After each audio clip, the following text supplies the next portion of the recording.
행복해지려면 어떻게 해야 할까요? 영국 속담에 이런 말이 있습니다.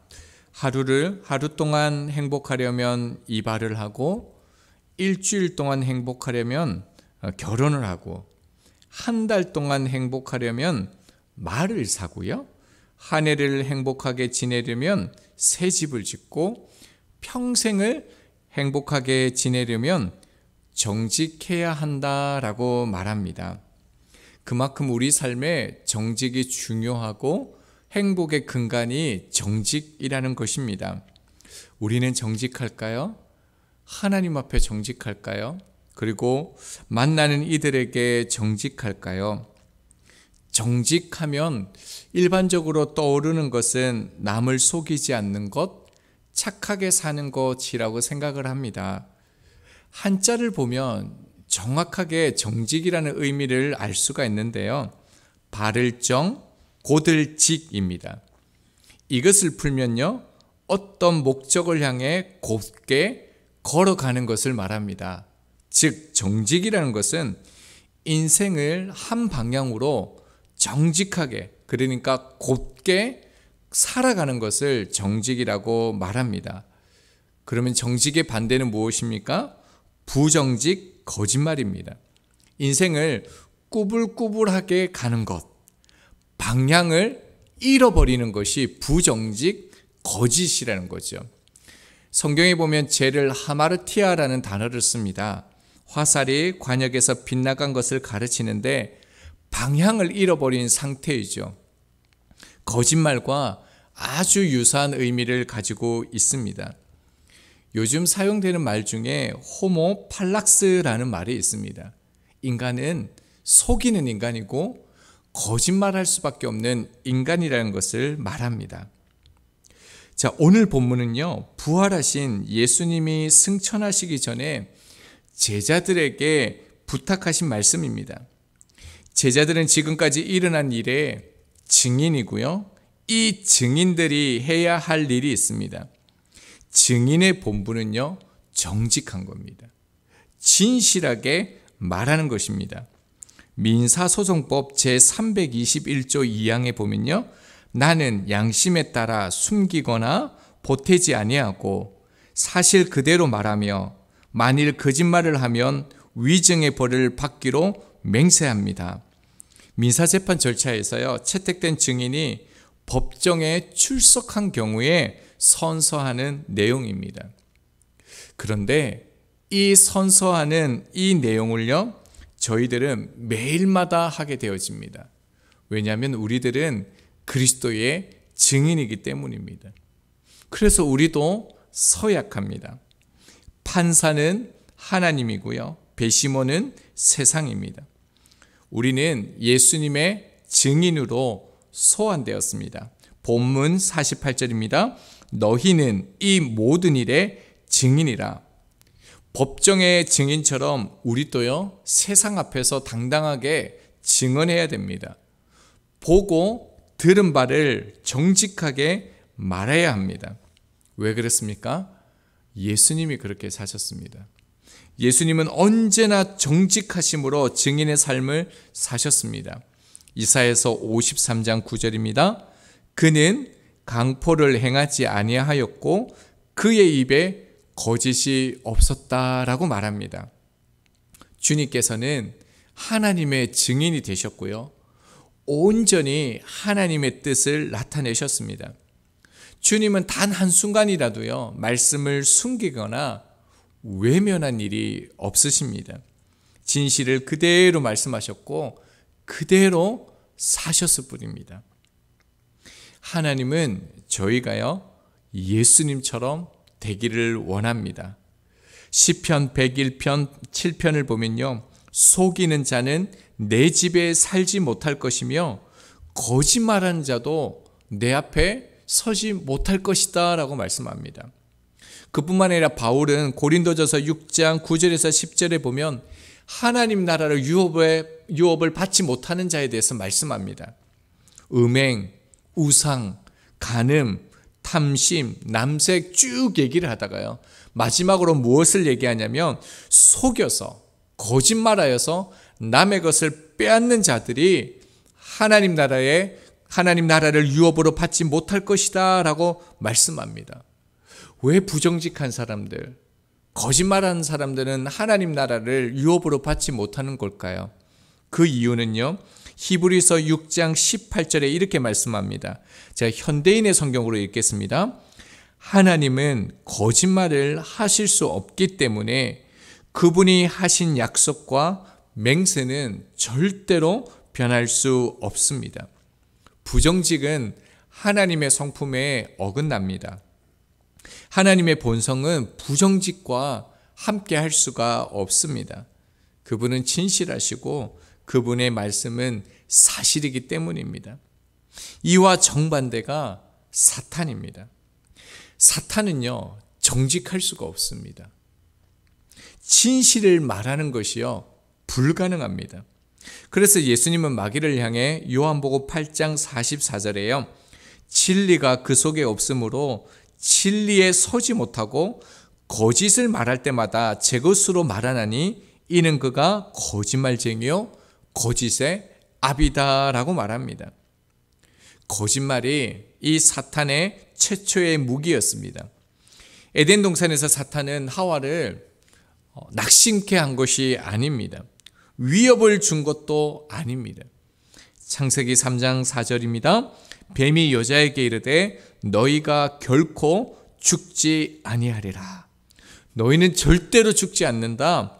사탄이 사용한 무기는요, 거짓말입니다. 이들은 하나님의 말씀을 듣고 알았지만 믿지 않았습니다. 이 모습은 저희들과 아주 똑같습니다. 저희들도 말씀을 알고 외우지만 말씀을 온전히요 믿지 못합니다. 그래서 사람들은 정직만으로 살 수 없다라고 말합니다. 이 시대는 법대로 살면 손해본다라는 것을 그들이 믿습니다. 사도행전 5장에 보면 아나니아와 삽비라가 나옵니다. 사도행전 5장 2절에 보면 이렇게 말씀합니다. 그 값에서 얼마를 감춤해 그 아내도 알더라. 얼마만 가져다가 사도들의 발 앞에 두니 이들이 소유를 팔았습니다. 그래서 그 값을 하나님 앞에 드렸는데 그 값의 일부를 교회에 바쳤습니다. 그런데 문제는 이들이 모든 것을 바친 것처럼 부정직했다는 겁니다. 거짓을 행했다는 것입니다. 베드로와 사도들을 속였습니다. 하나님께서 이들의 죄를 말하는데 돈 일부를 자기 몫으로 남겨둔 것이 아니라 부정직에 있다라는 것을 말씀하셨습니다. 사도행전 5장 4절입니다. 사람에게 거짓말한 것이 아니요 하나님께로다. 사람에게 거짓말한 것뿐만 아니라 하나님께 정직하지 않았다라고 말합니다. 그 속임의 결과, 부정직함의 결과가 무엇입니까? 죽음이었습니다. 그런데요, 우리들은 부정직하지도 않고 부정직하고 거짓말을 행하는데도 아무 일도 사실 잘 일어나지 않습니다. 그래서 다행이다라고 생각합니다. 그런데 그렇지가 않습니다. 정직하지 않음으로요, 몸은 죽지 않을지 모르지만 신뢰의 죽음이 우리 가운데 왔습니다. 친밀의 죽음, 믿음의 죽음 등 수많은 그 죽음이 우리에게 가지고 왔습니다. 그뿐만 아니라 정직하지 않음에서 비롯되는 가장 큰 죽음은요, 바로 우리의 증인들의 고백입니다. 법정은 위정자의 증언을 듣지 않습니다. 이것은 법정뿐만 아니라 세상도 동일합니다. 지금 한국교회에 가장 필요한 부분이 바로 이 부분이죠. 인격과 삶이 예수님을 닮아서 세상 사람들에게 선한 영향력을 끼치는 것입니다. 세상은 하나님을 볼 수 없으므로 예수님을 믿는 우리를 통해서 그들은 하나님을 보게 됩니다. 저희는 성경의 증인입니다. 하나님은 정직하지 않는 증인을 쓰지 않습니다. 하나님은 정직한 증인들의 고백을 쓰십니다. 우리는 거짓말하는 증인이 아닙니다. 이 세상 가운데서요, 보고 들은 것만 전하면 됩니다. 사도행전 4장 20절입니다. 우리는 보고 들은 것을 말하지 아니할 수 없다 하니, 베드로 요한처럼 보고 들은 것을 말하지 않을 수 없다. 세상 앞에서 증인된 삶을 살아가야 합니다. 이것이 증인들의 고백입니다. 세상은 하나님이 없다라고 말하고요, 죽었다라고 말합니다. 세상이 참 너무 어둡습니다. 하지만 이런 세상에서요, 거짓 증거하는 것도 문제이지만 세상이 거짓말하는 것에 대해서 진실을 말하지 않는 것 또한 성경은 그것을 죄라라고 말씀합니다. 레위기 5장 1절을 제가 새 번역으로 읽겠습니다. 누구든지 증인 선서를 하고 증인이 되어서 자기가 본 것이나 알고 있는 것을 사실대로 말하지 않으면 죄가 되고 그는 거기에 대하여 책임을 져야 한다라고 말합니다. 우리는요, 진실을 말해야 합니다. 그리고 말씀대로 살아내야 합니다. 우리가 무엇을 보고 들었습니까? 오늘 본문입니다. 46절입니다. 또 이르시되 이같이 그리스도가 고난을 받고 제3일에 죽은 자 가운데서 살아날 것과, 우리가 보고 들은 것은요, 예수님의 십자가입니다. 예수님께서 십자가에 달려 죽으시고 사흘 만에 부활하셨다는 것입니다. 그리고 주님께서 이 놀라운 구원 사역을 완성해 주셨고 주와 그리스도가 되셨습니다. 부활은요, 성경 말씀대로 이루어졌습니다. 약속대로 성경 말씀대로 부활하신 주님을 믿으시죠. 그렇다면요, 우리에게도 부활의 삶이 시작되었습니다. 지금 우리는 부활의 삶을 살아가고 있는 것입니다. 부활의 삶이 무엇입니까? 유진 피터슨의 일상 부활을 살다에서 이렇게 말합니다.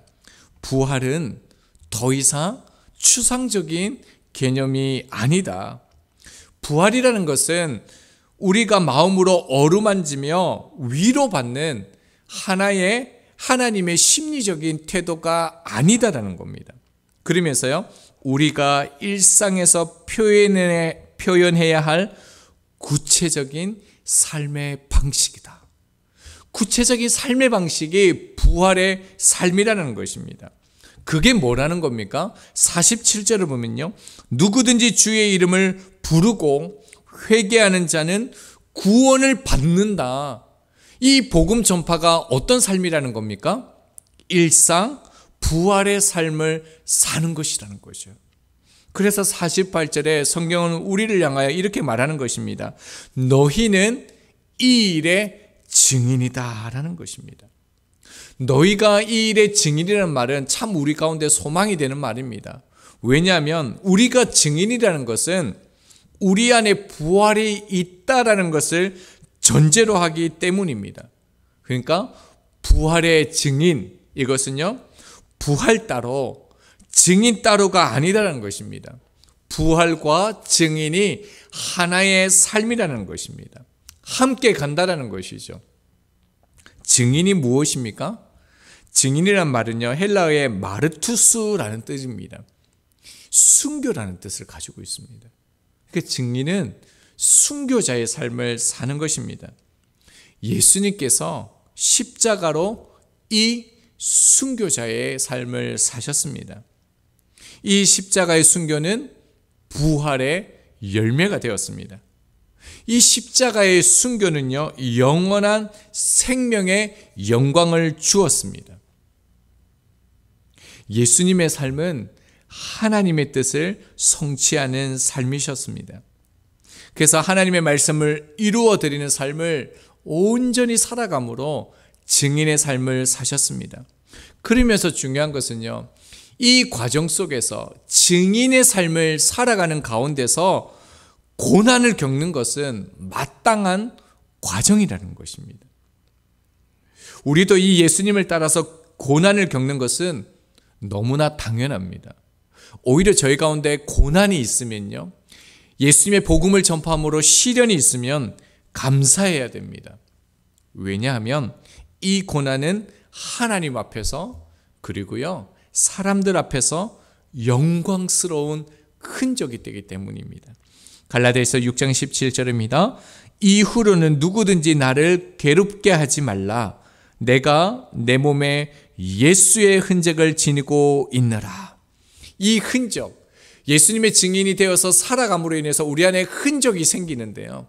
이 흔적은 우리가 누구인지를 드러냅니다. 무엇입니까? 이 흔적은요, 내가 예수님의 사람이다. 예수님의 증인이라는 것을 보여줍니다. 이 모습을 통해서 사람이 살아갈 때요, 하나님 앞에 가장 의로운 삶이 되어집니다.